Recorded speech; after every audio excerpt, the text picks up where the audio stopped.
구속 기소된 윤석열 대통령은 변호인단을 만나 탄핵 심판과 형사 재판을 준비 중입니다.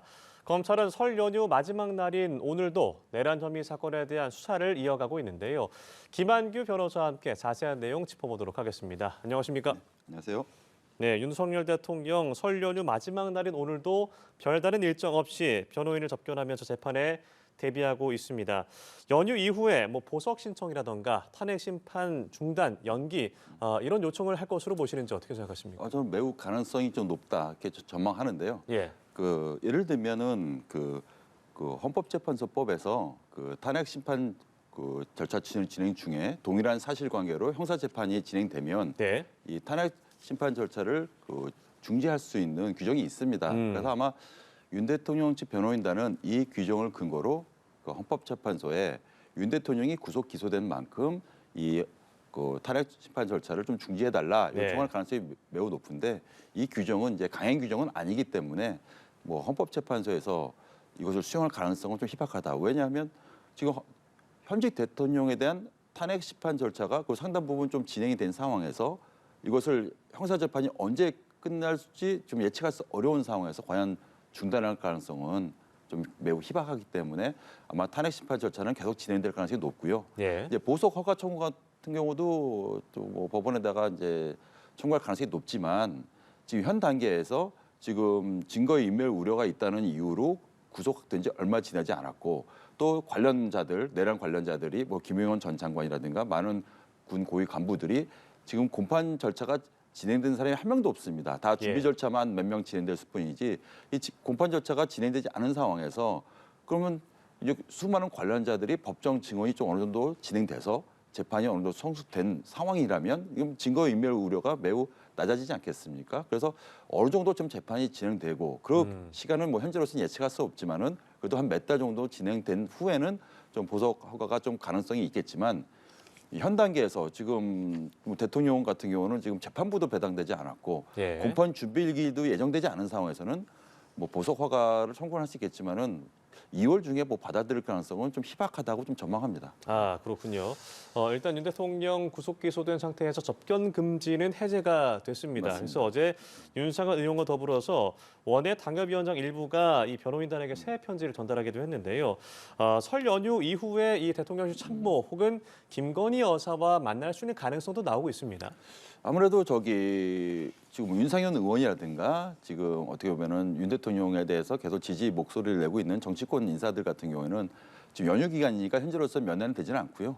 아마 연휴 기간이 지난 후에는 아마 윤 대통령과의 만남이 좀 이루어질 가능성이 좀 높다 이렇게 좀 전망하는데 네. 다만 이제 김건희 여사 같은 경우에는 지금 명확한 사실관계는 드러나지 않지만은 언론 보도를 통해서 보면은 이제 건강 상태가 현재로서는 좀 좋지 않은 상황이고 예. 또 이제 김건희 여사가 또 대통령을 만나는 과정에서 또 이제 구치소에 방문하는 모습이라든가 이런 게 언론에 포착될 가능성도 있고 그렇게 되면 또 이제 지지자들과 또 반대자들 간에 또 물리적 충돌까지는 아니더라도 또 많은 논란이 예상될 수도 있거든요. 그래서 김건희 여사가 이런 어떤 정치적 논란을 좀 부담스러울 가능성도 있기 때문에 현재로서는 이제 탄핵 재판 절차 그리고 형사 재판을 또 윤 대통령 입장에서도 계속 어떻게 보면 많은 시간을 들여 준비하는 상황이기 때문에 네. 요 면회하는 시기 자체는 약간 좀 뒤로 미뤄지지 않을까 좀 이렇게 예상됩니다. 예, 일단 설 연휴로 인해서 말씀하신 이 탄핵 심판 절차는 변론기일 4회 진행하고 잠시 멈춰 있습니다. 네.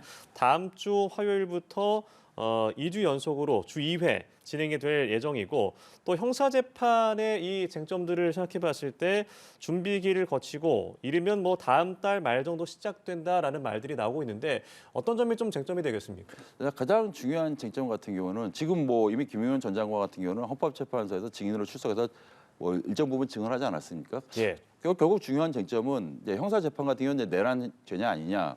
헌법재판소 같은 경우는 과연 대통령이 비삼계엄 선포 과정에서 중대한 헌법 위반 사실이 있느냐 이런 측면을 봐야 되는데 이게 어떻게 보면 상당 부분 사실관계가 겹칩니다. 예. 그러니까 결국은 이 비상계엄 과정에서 과연 헌법기관인 국회의 어떤 기능을 봉쇄하기 위해서 이 군 내지는 경찰 병력을 동원했는지 그 과정에서 국회의원이라든가 어떤 정치권 인사들에 대해서 강제로 끌어내거나 아니면은 더 나아가서 체포 하는 어떤 지시를 내려서 그럼 결국 국회가 이 비상계엄을 그 계엄 해제 건의를 할 수 없는 상황을 만드는 것인지 이런 부분이 가장 큰 쟁점으로 보여져 가지고요.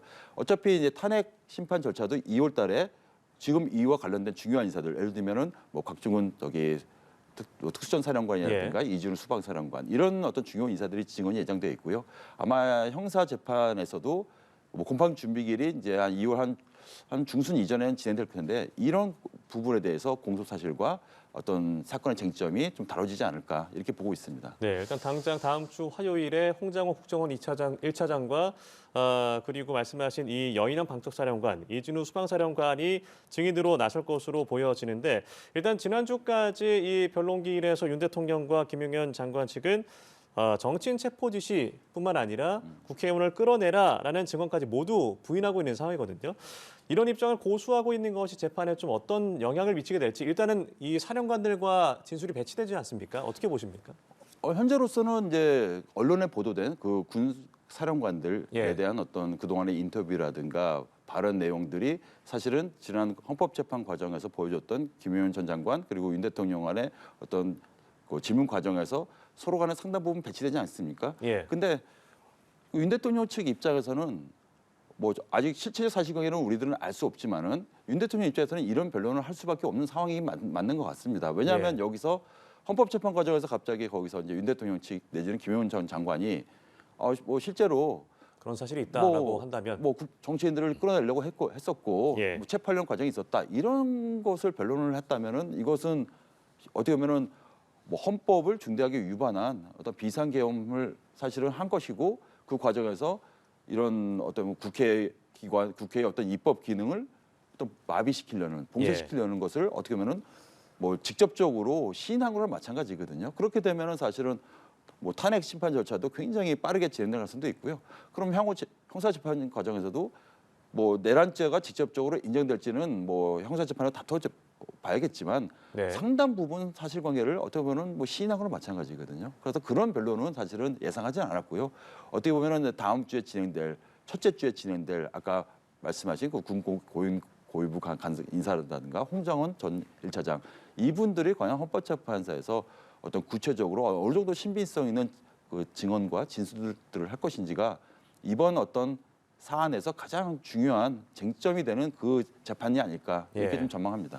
그럼 이제 형사 재판과 관련해서는 과거에 기소됐던 전직 대통령들을 보면 불출석을 하거나 아니면 출석하더라도 침묵으로 일관하기도 했습니다. 물론 이제 전현직 신분이라는 차이가 있습니다만 윤석열 대통령은 이번 재판에서는 어떤 자세로 임할 것이라고 좀 예상하시는지요? 아마 저기 뭐 공판 준비기라든가 아마 형사 공판 절차에서도 아마 헌법재판소에서 보여준 그런 모습처럼 굉장히 적극적으로 방어권을 행사할 것으로 보이고요.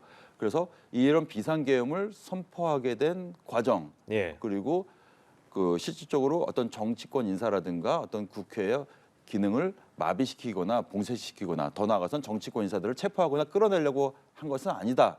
그리고 본인이 굉장히 신속하게 국회에서 계엄 해제 요구를 했으니까 계엄 해제를 했다. 이게 무슨 어떤 뭐 헌법 위반이고 내란이냐. 뭐 이렇게 적극적으로 좀 변론을 할 것으로 좀 그거 보입니다. 예. 그럼 이번에는 더불어민주당 이재명 대표 재판 관련 질문도 드려보겠습니다.